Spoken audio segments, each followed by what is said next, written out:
The CMO Confidential podcast is a proud member of the I Hear Everything podcast network. Looking to launch or scale your podcast? I Hear Everything delivers podcast production, growth, and monetization solutions that transform your words into profit. Ready to give your brand a voice? Then visit iheareverything.com. Welcome to CMO Confidential, the podcast that takes you inside the drama, decisions, and choices that go with being the head of marketing. Hosted by five-time CMO Mike Lind. Discover the future of AI-powered digital experiences. Adobe Summit is live in Las Vegas, March 17th through the 20th. If you can't make it to the conference in person, join Summit online free from anywhere. Access inspirational talks from global brand leaders like Coca-Cola, Unilever, Marriott, and more in live-streamed insightful keynotes and Adobe Sneaks, co-hosted by comedian Ken Jeong. Select from over 30 expert-led sessions. Register for free at adobe.com/go/CMO Confidential.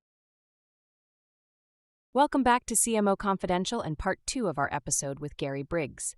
Pick up where we left off in episode 1, discussing the usage of paid media as a tool for outdueling your opponent.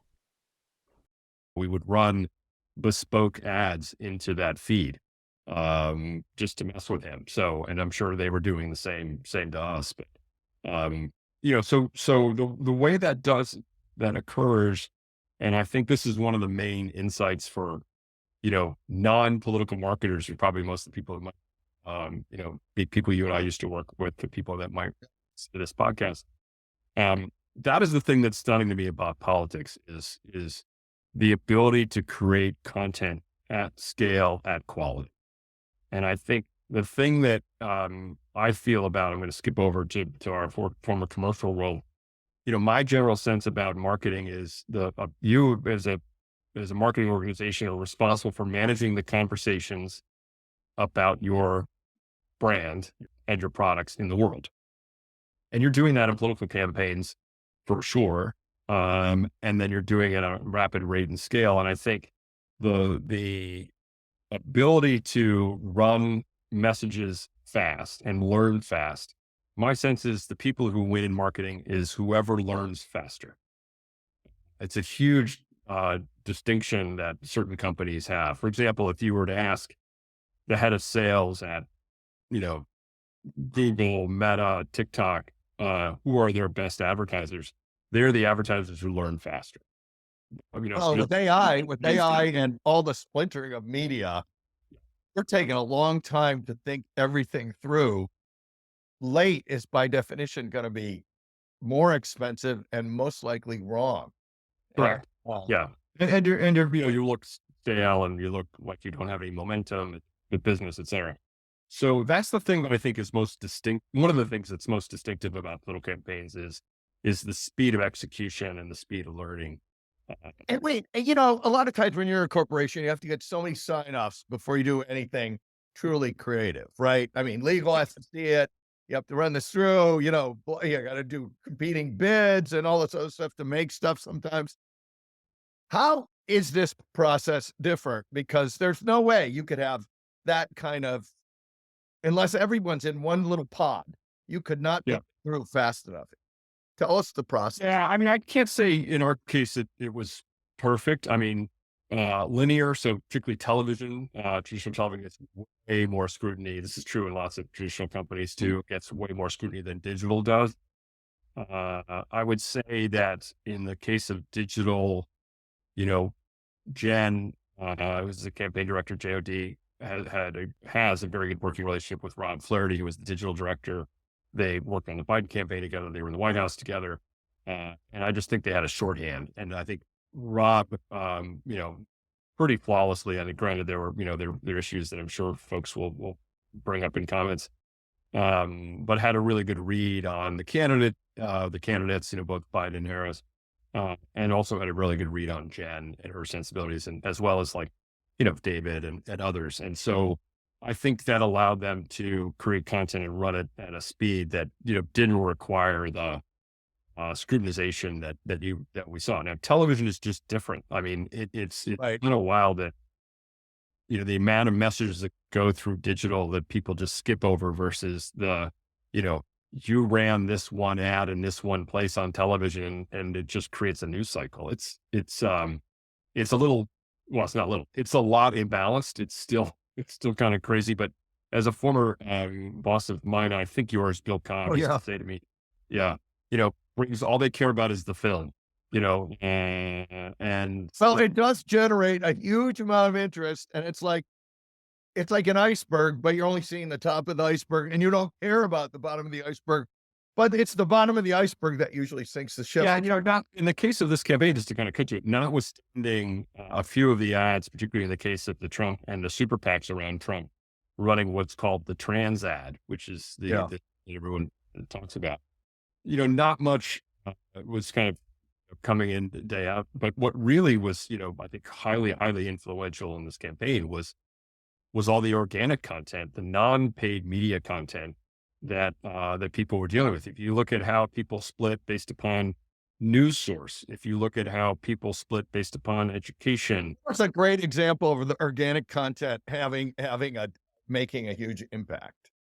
well, you saw this. I mean, I think what Trump is mad genius about is driving narrative day on day. Yeah. And so within organic content, it could be something having to do with something that would come up around. It doesn't have to have truth to it, but it could, and this is true broadly in campaigns, by the way. It's not just a Republican thing or a Democratic thing. But you saw this as it relates to things around the border or immigration or, that be misinformation about Harris's record as a prosecutor in when she was in California as AG, for example. Those are things that just can cause basically a small news cycle, but that becomes important to a particular group of people who then respond to it. This happens constantly in campaigns, and And this is like a PR thing now, right? Right? Like the organic. I mean it's PR, but it's so you know it's so intertwined. No, I mean I think about this in terms It's of PR, which becomes the news, which then becomes a driver of the creative that gets done in the media that gets bought in a vicious circle. Is that how I'm thinking about it? yeah. I mean, if we kind of think about it, I'm kind of jumping over to architecture, but you and I were kind of raised in what I would call center hall colonial marketing, which is in the hallway. There's that door that's the outdoor advertising people. There's the events people. There's the PR person. And then Proctor made this whole thing about 360, and it's all the Yeah. points and stuff. I mean, the networking of what's going on in the consumer's mind, uh, and the amount now that the consumer's pulling content to themselves rather than you just pushing content to them. That's the world we're in. So this delineation of, oh, that's a press thing or that's a events thing. I mean, it's all of it. And so the thing that is stunning of the brain space you have to kind of get to when you're running a campaign is what the hell do you pay attention to and how do you stay on your message? And this is again the thing that I think is Trump is extraordinary at is he's constantly driving the narrative because he's constantly reinventing what the narrative is. And so from a planning standpoint, you saying, hey, we're just going to talk about the economy. There was this joke during the first Trump administration. It's infrastructure week. We're just going to talk about infrastructure this week. That's not reality. And it's quaint, but it ain't true. Got it. Let's talk about the PR a little bit because there was, the assassination attempt. There was Harris kind of saying she wouldn't change anything on The View and Colbert. I mean, and that PR, how did you manage that? Because that's also part of this neural network of stuff hitting the consumers. Sure. So, I mean, I could tell you some stories around. I mean, the Trump assassination attempt was horrific, really awful. I certainly was campaigning against him. I didn't want him to win, but that was really awful, and terrible, terrible to see. I could tell you a quick story about that, and then I'll come back to that. On narrative, certainly when uh, Vice President Harris was on The View and answered that she wouldn't do anything different, we knew that was a big issue. We were running to have her be an agent of change, particularly because Yeah. we were very much aware of this. I alluded to it earlier, but the right track, wrong track, how people were thinking about the Biden-Harris administration and trying to separate her from the president, show momentum around a new generation. She's 20 years younger than her opponent. And a lot of work we were trying to do in terms of separation that was working. That was a massive setback in my mind. I think that particular answer, and, again, back to the earlier point we have, and, to their credit, the Trump campaign seized on that very fast. I mean, what's really, really stunning, I'm going to go back to talk about speed, and then go back to talk about the Trump assassination attempt in the Trump-Harris debate. Okay, so that debate, we knew we had done really well, and it was helping us with momentum and driving, again, the differentiation between Biden and Harris, because the contrast could not have been bigger with her performance in that debate versus how President Biden did in his debate. Right. That debate was done at 10 minutes to 11 on the East Coast. So we're all in Wilmington, Delaware, by the way. So that's where the campaign was based. We're all Wilmington, Delaware. We're in at a house of a woman on our team watching. At 10 after 11, we were on a call, BC, with 3 of the agencies we use to make television ads. That's 10 after 11 at night. I woke up in the morning at 5:30. I had 3 television ads in my inbox. Wow. One of which ran that afternoon. So this gives you a sense of like the speed at which this is all operating. I'll jump back to just mention about the Trump assassination.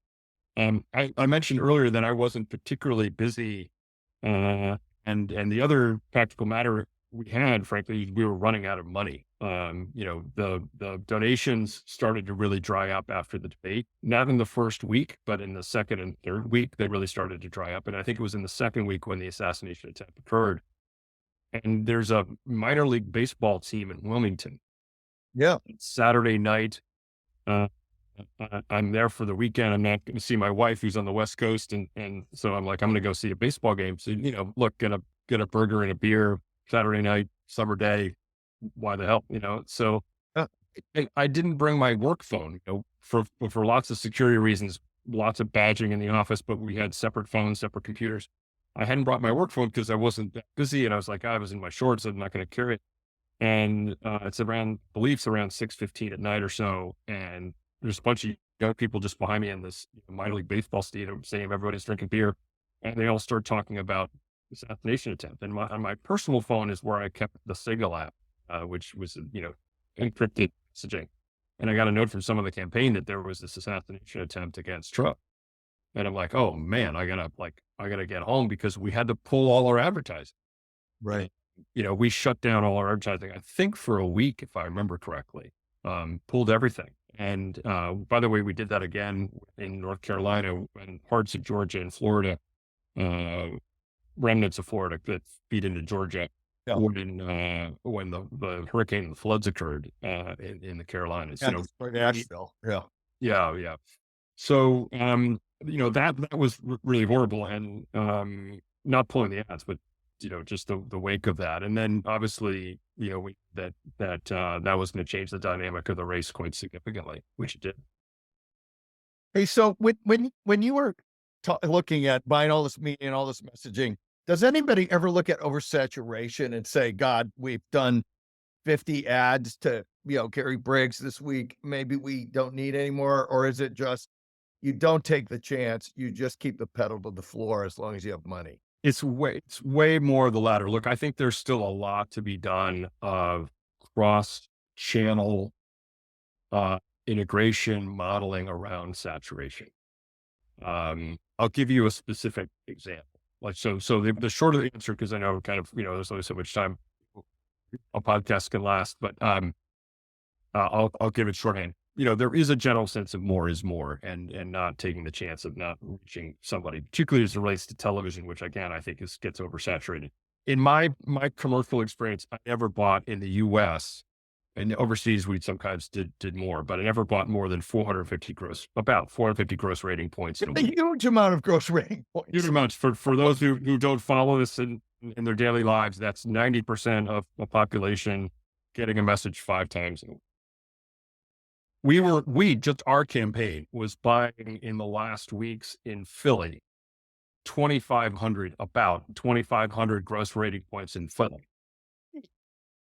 25 in Philly from us, 2,000 from the Trump campaign, 2,000 from actually Future Forward in our case was by, in some cases, 3,000 in the last couple of weeks. They hit as high as 3,000. Preserve America PAC, Make America Great Again PAC. These are all the Trump PACs. The Elon's PAC, which I'm Preserve Democracy PAC, I think is what it was called. Again, 1,500 gross rating points, et cetera, et cetera. I asked at one point in the last couple of weeks, how many gross rating points in a week is there in Pittsburgh? Exactly. What is the total supply of GRPs in Pittsburgh in a week? The answer was 86,000 gross rating points. Could probably about 15,000 of those, I think that's on the low end, was political advertising from just the presidential campaign. By the way, Pennsylvania, there also was You had all kinds of other political campaigns running there was there. a massive Senate campaign going on where Casey was running against McCormick in Pennsylvania, which was dumping lots of money there too. So, I'll talk to someone in New York or California for that matters. I saw an awful lot of political ads. Like what it was like, you got no idea. I have no idea because you can turn it. There's probably no regular in some of those cities. And I think that's where I think the modeling needs to come in, which is, the way testing occurs in television, in political ads, is it's point to point. Mike Clinton, I'm going to pay you to watch this ad, and you're going to tell me what you think about that ad. It's very different than Mike Clinton seeing, ads on an Eagles game, in Philadelphia or Philadelphia in a pod with a bunch of other ads. Sitting around with other people, perhaps, who are like, what the heck was that? Or just the bombardment of seeing one, you see a Harris ad, then you see a Trump ad, then you see a Harris PAC ad. There's no separation. Yes. Well, yes. Okay. So let's talk about what marketing learnings can our listeners take away from this, other than like shock and awe of what actually is going on. I mentioned it earlier. I think learning at speed and producing content at speed is really important. You've had the chance to make some of these ads that are anthemic and famous and, end up on the reels of, festivals and all that. Yeah. There's a phrase, which I know it's not popular to mention them this week, but at Meta, perfect is the enemy of good enough. Yeah. Getting content out in the world and getting responded to by people is more important than beauty most of the time. And granted, it's different from, particular company's business and why you might want to make something that's, perfection, if you will, to use that analogy. But I think speed trumps most things. I would agree with that. And I also think there's a part you just said about the saturation, which is a lot of times consumers are not paying as close attention as you, probably every time. And the idea that every single thing has to be perfect, or your reach out is terrible, is probably not that. I'm gonna jump over to one of my conversations I had with Mark Zuckerberg when I was working at Facebook at the time, now Meta. We were trying to launch an ad campaign, and there was lots of comments going back and forth, and the last 72 hours before you try to get something approved, and back and forth and back and forth, and finally I just said to him, "Help me help you." Like, we got to stop touching this thing. It's got to get out in the world. Yeah, you got to make some choices. So is this a good career path for somebody younger to take a job in one of these things, or does it warn you for the corporate world? I don't know. to be honest about that. I would say the optimist of me for younger people is it is a great experience. I think the passion around it, the general sense of purpose around it, and then importantly, the learning you get from being thrown into something you're not fully qualified for in a short amount of time with not a lot of support. I never saw a job description where I was. I mean, when I joined, it's not like Jen sat me down and, went through my bullet points and we had weekly reviews. And now, granted, I'm in a much different phase of my career, but for younger people, I think it's a great experience. Does it affect you in terms of your career? I hope not. I'm particularly worried about the tribalization of our country. I'll just say 85% of people, 70 to 85% of people agree on most things as it relates to policy. Yeah. But we're in this tribalism right now that I think is really unfortunate.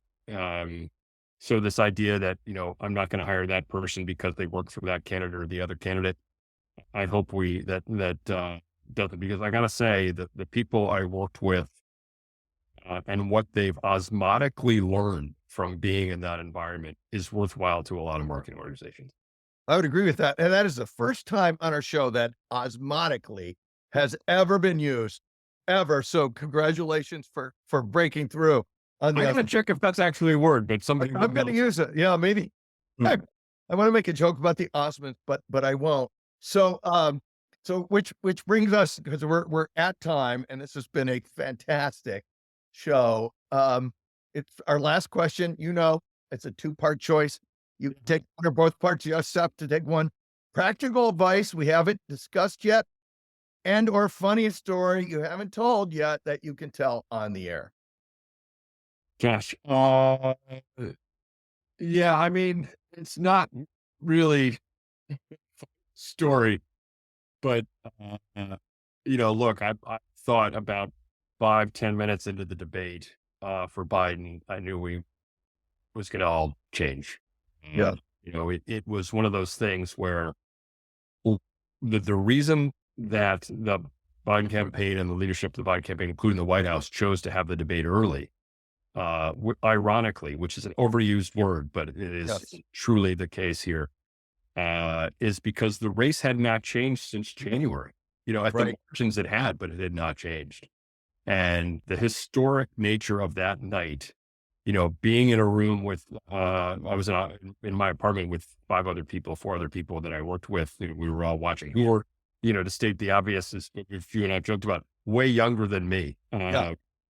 But when I saw that, I thought this is all going to change. It's just a matter of, when. And I think that I will always remember that experience of watching that and what, then transpired afterwards. It was like no other career experience I'd ever had. And changed the entire marketing plan that was on the table. I mean, Yeah. there's a lesson there for marketers too, which is that was a massive shift in the product news. Yeah. Uh, so That's saying something. Yeah, that's for sure. right. Well, I think that's a great way to end the show. Thank you, Gary. And thanks to everyone for listening to CMO Confidential. If you're enjoying our shows, please like, share, and subscribe. Look for more of our shows on the I Hear Everything Network, Apple Podcasts, Spotify, and YouTube, which include It's a Bird, It's a Plane, Holy Shit, It's AI, Parts 1 and 2. The Warby Parker case. I can see clearly now with my CLTV glasses on. Marketing in the service business, the art of selling confidence, and Gary's first show, which featured marketing and technology and the intersection of those two. Hey, all you marketers, stay safe out there. This is Mike Linton signing off for CMO Confidential. Discover the future of AI-powered digital experiences. Adobe Summit is live in Las Vegas, March 17th through the 20th. If you can't make it to the conference in person, join Summit online free from anywhere. Access inspirational talks from global brand leaders like Coca-Cola, Unilever, Marriott, and more in live-streamed insightful keynotes and Adobe Sneaks, co-hosted by comedian Ken Jeong. Select from over 30 expert-led sessions. Register for free at adobe.com/go/CMO confidential.